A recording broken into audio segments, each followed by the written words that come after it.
Come on home, girl, mama cried on the phone. Too soon to lose my baby and my girl should be at home. But try to understand, try to understand. Try to understand. He's a magic man, mama. Oh, he's got magic hands.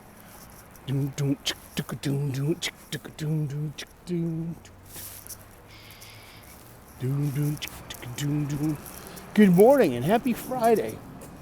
Welcome to Live and Learn, the Apolitically Incorrect Friday special. It's 5:09 a.m. coming to you pre-recorded from Boston, Massachusetts, United States of America, North America, planet Earth, Solar System, Outer Spiral Arm, Milky Way Galaxy, Virgo supercluster of galaxies in the Laniakea region of the known universe, which is smuggled somewhere in the yet-to-be-discovered and yet-to-be-realized and plumbed infinite multiverse of possibilities. Good morning and welcome to our day. Happy Friday. This is the Gratitude Show. Fridays during this election year, we've been doing a what I call Apolitically Incorrect Fridays, where I get apolitically incorrect because I'm such a maverick firebrand. But the first thing I do besides gratitude in the morning is I pledge allegiance to the flag of the United States of America and to the republic for which it stands, one nation under God, indivisible, with liberty and justice for all. Oh, say, can you see by the dawn's early light what so proudly we hailed at the twilight's last gleaming, whose broad stripes and bright stars through the perilous fight o'er the ramparts we watched were so gallantly streaming. And the rocket's red glare, the bombs bursting in air, gave proof through the night that our flag was still there. Oh, say does that star-spangled banner yet wave o'er the land of the free and the home of the brave. Let's get it on. All right, welcome to the gateway to your weekend.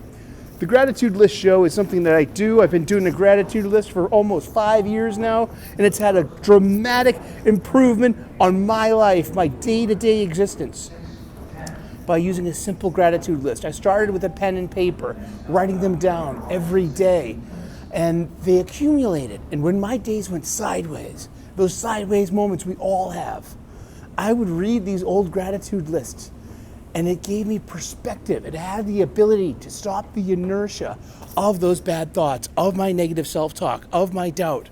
And it gave me perspective. I could literally count my blessings. Oh, wow, I had 11 things to be grateful for today. Oh, wow, I had 14 yesterday. Oh, wow, I had 12 on this day last week. You know, and it had this amazing ability. And from that perspective, it gave me greater purpose. I'm more self-realized now than I've ever been. I am so grateful and blessed for that, ironically, huh? So I start off my gratitude list first thing in the morning, and I framed it and I set it up. I know who I am and I know what I need. And what I need is, practice, repetition, discipline, So I start off my gratitude list with what I refer to as the Foundation 8. And I am grateful for my family, my friends, my faith, my freedom, my health, my union job, a good night's sleep, and a solid breakfast. And from there, I add to that, I elaborate, I build on that foundation. You need a strong foundation. It's going to support the weight of the existence that you build on top of that foundation. So make sure it's properly planned, well constructed. It smells like fucking marijuana in this subway station at 5:15 a.m. Well, it's actually 5:11, right? Who's counting? I am. And of course, The subway will be late today. Thank you, MBTA. Let's check it out over here. Make sure there's no unhoused population that I'm going to disturb with our morning show. Apolitically Incorrect Friday is something that I've been doing all... Ooh, look. Breakfast of Champions.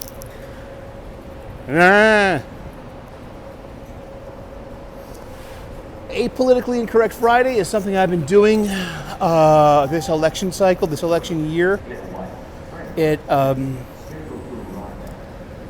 I used to have a greater political acumen. I used to care about politics. Used to give a shit more. But I let go of that in the Buddhist way. Not that I don't care, I just let things go. I used to watch Meet the Press every Sunday morning, 10:30 to 11:30, sacred time, don't bother Sully! I used to read the newspaper growing up, the Boston Globe, mostly, the Boston Herald American, and there's the opinion editorial page usually found at the end of the first section. I'm totally into that. And I was an NPR news junkie for decades. I gave that up too because it all became ridiculously one-sided. It lost perspective. It lost relevance. Who is this serving? If you can't serve the entire population, you're catering to a privileged population. You know what I mean? I'm from the project of South Boston, Massachusetts. I'm a blue-collar union tradesman. I had 1 year of incomplete college. I dropped out. It wasn't for me. I'm a smart guy, but I'm a poor student. So, Apolitically Incorrect Friday. The election happened. Trump won. Also, the Republicans won the Senate. And as soon as Arizona and Nevada figure out how to count, they might call the House of Representatives for, you guessed it, the GOP. America's spoken. It was a referendum on woke. Sorry if I use that word. Sorry if that offends you. And if that offends you, you might be oversensitive. Sorry. And we're going to talk about oversensitivity today because I still kind of am an oversensitive person. But the thing is, I'm an only child with a single parent, and the oversensitivity is a tool to be emotionally manipulative, and crying and tantrum. Those are, it's emotional blackmail it uses leverage. And to see and know that this only represents a very small, vocal, amplified, magnified minority of people out there of the voting, but it's my Twitter timeline and YouTube timeline is flooded with progressive lefty Democrat people, women in particularly, and beta men too. Sorry, crying, screaming. Demonstrative behaviors, threats of self-deletion, threats of emigrating because the election didn't go their way. Now, seriously, Kamala Harris polled, 48% of the vote. And Trump polled just under 50% of the popular vote. He won the popular vote and he won the electoral vote, sure. But people went out and voted, and Kamala Harris, you don't think she lost a fair fight? I'm not going to talk about election interference or rigging or anything. That's not my point. My point is to talk today about addressing oversensitivity in people that use it, and this demonstrative tantrum behavior. People screaming, women screaming, women with blue hair, women with pierced nose rings, bull rings in their septums. It's like it fits the type. And it's like the Republicans and conservatives did not behave this way in 2020 when they lost. You're going to bring up J6 any second now, aren't you? Yeah, seriously, you just saw with the election what America thinks of J6. All right, and about your claims of Nazis and fascisms and evils. Okay? Sorry. That's such a distraction. That is... Whatever with that. Let's table it. Put a pin in that, as my therapist likes to say.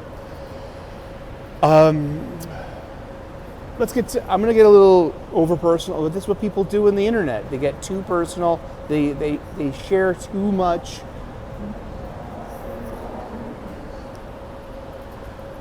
Eight minutes. Oh, you bastard people. Fie to you. I shake my tiny fist at thee. I'll be okay. So buttons, as Mo says. I want to talk about like lashing out, like the culture of tantrum, the culture of outrage, and this culture of just venting and of bloviating and of expressing all this toxic negativity. Like, I feel like I invented this stuff and I see through it. So I'm like, yeah, okay, I get it. You're upset, but what's your point? I mean, how is that supposed to affect anyone's, Okay. Oversensitivity and lashing out with toxicity and real vitriol and hatred in your heart. Okay. And like, it happened 22 years ago.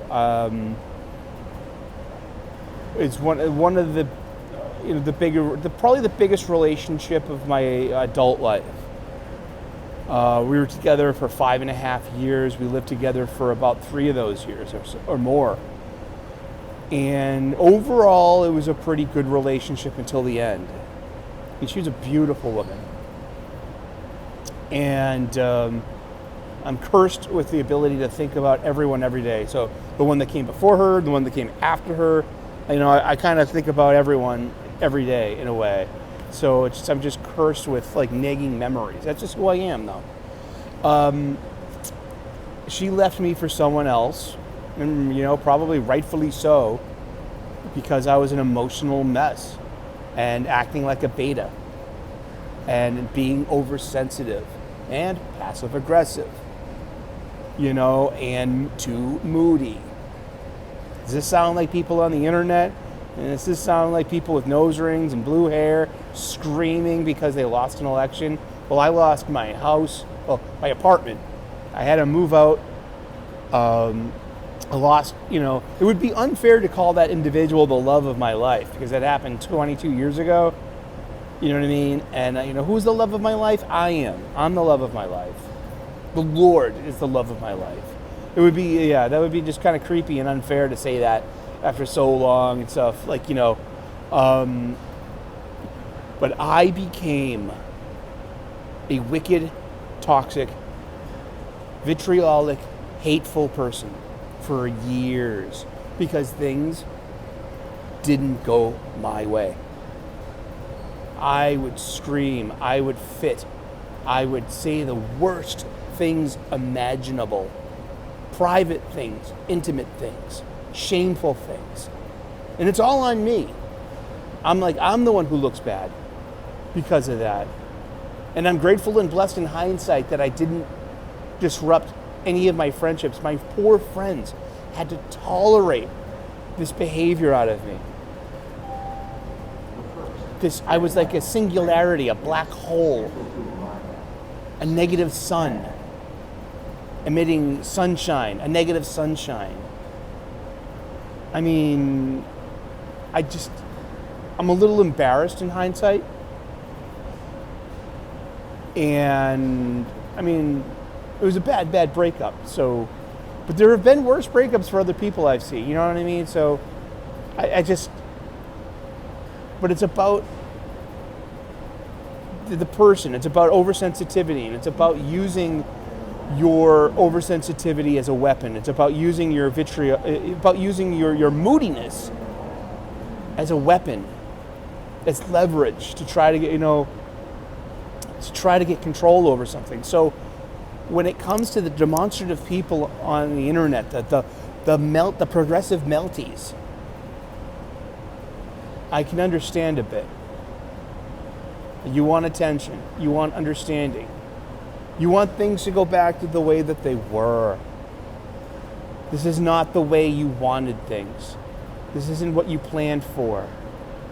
This isn't how it was supposed to go. If there was justice in this world, I would be happier and things would have gone my way. And I am mad because they're not. And I'm going to have a fit. And I'm going to say hateful things. I'm going to say toxic things. I'm going to be vitriolic. I'm going to be a complete mess. I'm going to call in sick from work. I'm going to, again, post shit on the internet. I'm so grateful that there was no fucking internet like we have now. I would have had the most amazingly stupid, toxic things. I got enough of that on me. Oh, man. But there's only so far you can take that level of toxicity and hatred and vitriol. I mean, sure, you're disappointed. Yes, your heart is broken. You got to get it out of your system. Yes, I get it. But what are you trying to leverage? It's already broken.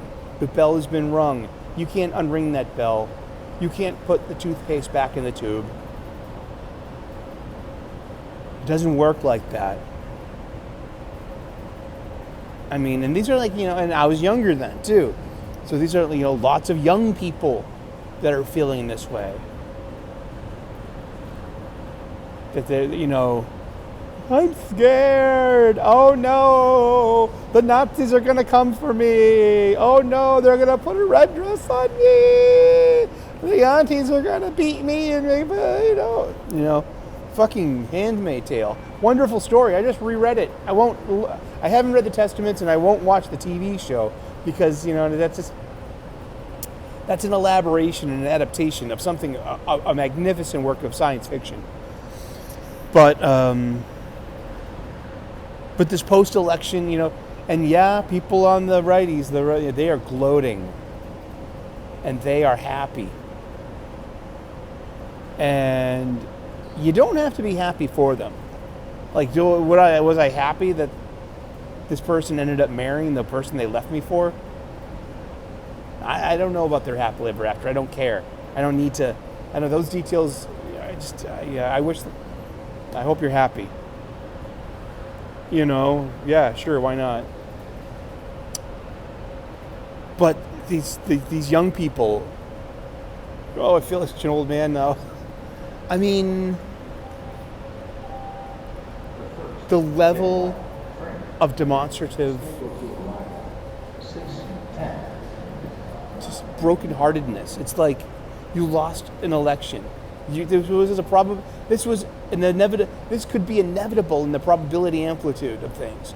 You might lose this election, and this is how you behave when things don't go your way. And it's consistent. Look at 2016, the first time Trump won. And look at the time before that in 2012 when Obama beat John McCain. Or was it John Kerry? Or was it 2008 where he beat John Kerry? I mean, the Republicans, conservatives, and the righties don't behave like that. So, and don't bring up J6 because that's, you can if you want to. I hope that works for you. Is it working yet?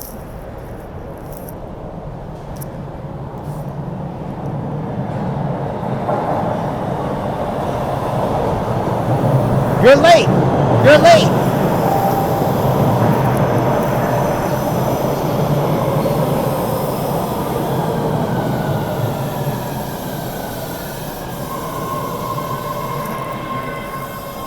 All right.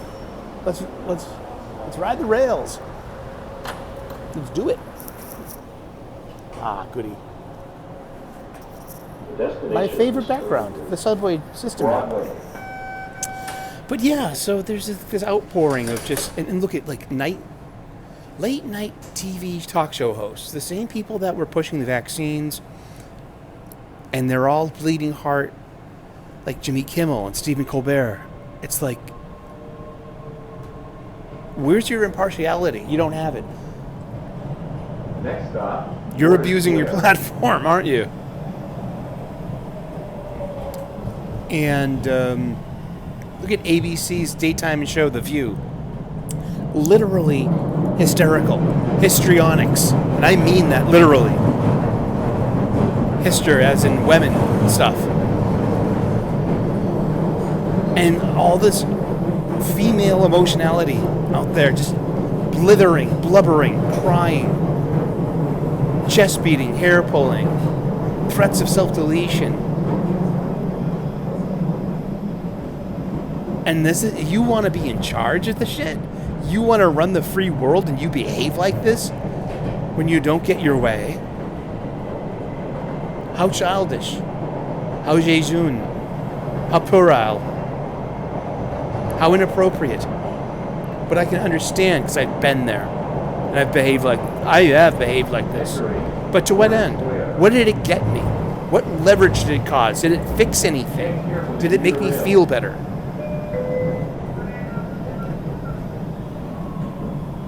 Overall, no. It didn't fix anything. It didn't help anything. It just made me look ridiculous. I did that to myself.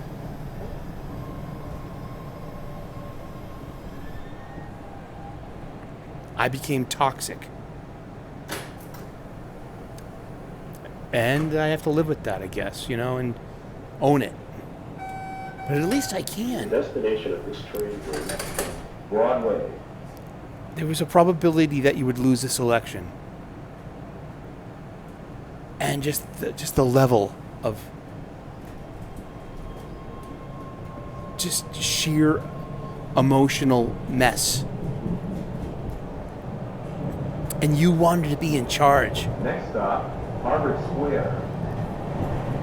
And run the free world and protect our borders and our sovereignty and our nation and our culture. No,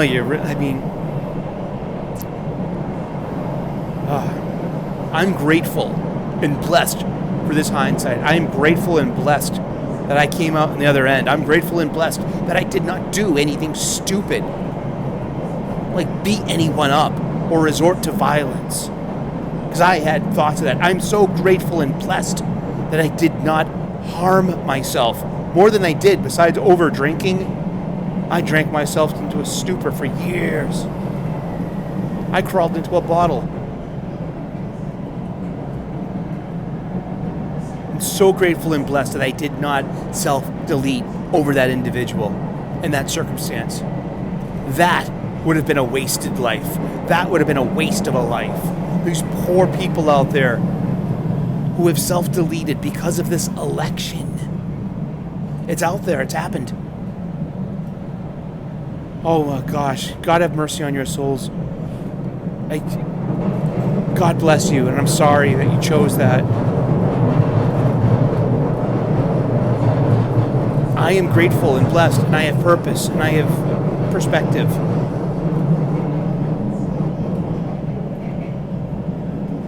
I'm so grateful and blessed I did not harm myself like that.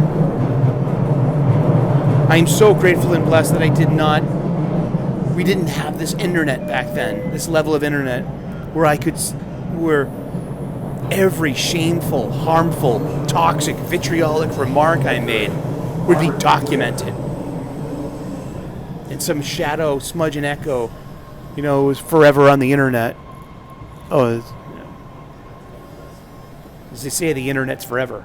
But I also think too, if someone archived my old blog and pulled it out on me and tried to use it as leverage, I'd be like, holy shit, where did you get that thing? Holy shit, you cared enough to fucking archive my stupidity? Holy shit, aren't you desperate? It's really desperate behavior. It really is. It's the opposite of strong. It's weak. And we need strong people to lead the country. And this is who you really are. That's who I really was too. Weak. Probably why she left me. A big part of it. You want a real man. Next stop, Central I get that. Square. I understand that. I could wrap my head around that. Yeah.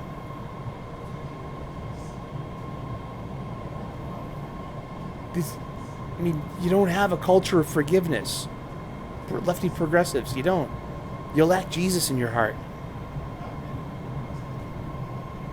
I'm not making this up. Everything's blame. Like, it was Joe Biden's fault. He scudded her campaign. It was the Nazis' fault. It was Elon Musk's fault because of the First Amendment and free speech. We need to censor free speech, and this wouldn't have happened. You're damn right. They're saying that on The View. It's an opinion program, but that's an abusive platform, just the same.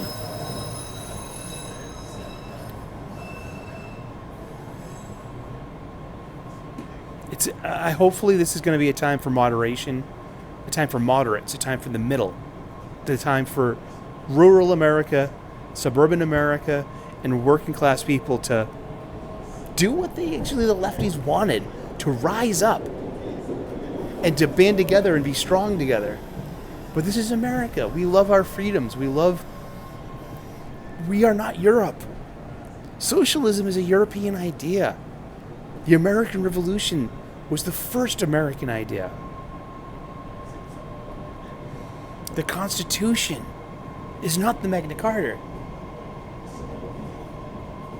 The Constitution is an American idea.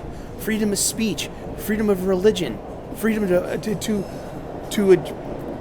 you have the right to redress your grievances with Congress in a more organized manner than J6. I got to tell you that.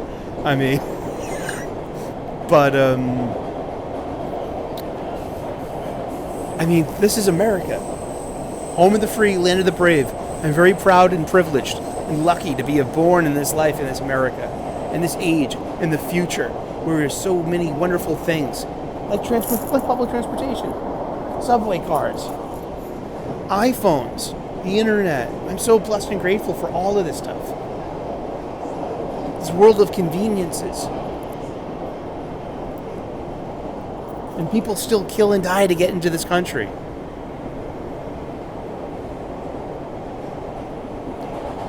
Please, lefties, get a grip. Sorry, you lost the election. I know. Don't blame me. I voted for Dr. Jill Stein again. I think we need more than two parties. A two-party system is one party away from being a one-party system. But I can understand your vitriol, and I can understand your outrage, and your need to unburden what you've been burdened with, your broken heart. The destination of this train is Broadway. And maybe you do need time to reconcile this. Oh, we need time to grieve. Maybe. That your dream is over, that your dream, I'm sorry, it didn't turn out the way you wanted it. That's part of human life. But this is the way you're dealing with it?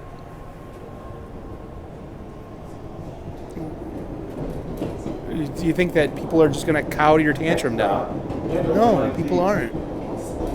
They're going to keep their distance. They're going to treat you with kids' gloves. Like, I don't want that in my life. I love that person, but geez, they got to cool off. Let them cool off. I don't know. Carrie Fisher, the wonderful actress who played Princess Leia, and also a really good diarist and novelist, she had a great saying: take your broken heart and turn it into art. That's a way. I mean, these poor therapists out there being like, oh my gosh, these people are so conditioned to having problems and being weak, and we're being over-flooded with all this Trump derangement syndrome. And they think, gosh. But yeah, that's just my personal story about being just like the TikTok kids. I was like that once. At least I regret. Well, do I regret it? It's kind of hard to say that because it's like I was there, I was younger, and those were authentic feelings, and it was authentic heartbreak, and that really did authentically affect my life. So who am I to second guess someone else's broken heart? It's unquantifiable, I guess, especially when it's not your heart we're talking about. We're talking about someone else's experience. I don't know. I don't have answers. All I have are more questions, such as, when's breakfast? I usually say that I'm grateful for a solid breakfast, but I'm out of chocolate rice cakes, so I didn't have a solid breakfast this morning. I will when I get to work. I'm gonna make me a croissant sandwich, egg salad with bacon, maybe some cheese. And then after work, I'm gonna go to the pub and have a few pints. It's a long weekend.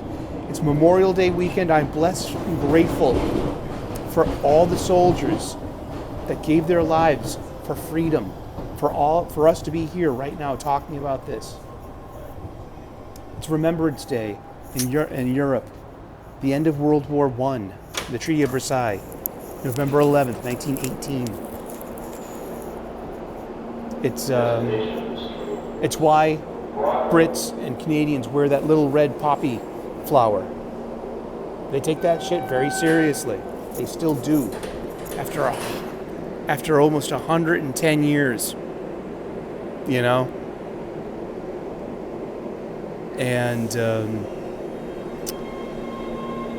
yeah, well, it's a long weekend. I will see you on Sunday with the Super Sully Sunday stream. I got some comic books this week.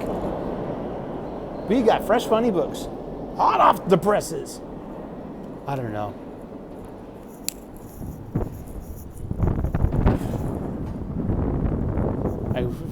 For everyone out there with a broken heart about this election, I wish you peace and understanding and grace.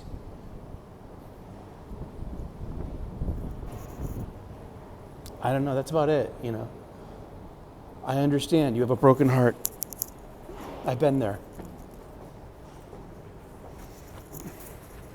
It is in the probability amplitude that she will leave you. Yes. It is in the probability amplitude that you might lose this election. Are you handling it with grace and dignity? That's a personal thing. That's a choice. Ah, look, the tinges of dawn right over there. Look at that. Beautiful. We got to get to work. Happy Friday. God bless. Namaste. Good luck. It's Apolitically Incorrect Friday, the Gratitude List show. I am grateful for my family, my friends, my faith, my freedom, my health, my union job, a good night's sleep, and a solid breakfast. And from there, I build on that and elaborate. I'm also grateful and blessed that I lived this long, to have the hindsight, to learn from my mistakes, and to keep growing, and to have understanding and empathy for others, and not slink into vitriol and toxicity anymore. Because gratitude has helped me in my self-talk, and it asks me questions such as, how is angry going to help the situation? You have to run your anger, or your anger will run you. You have to run your disappointment, or your disappointments will truly run you. That's all I got. God bless. Namaste. Good luck. We will see you with more gratitude. God bless. Cheers. Bye-bye.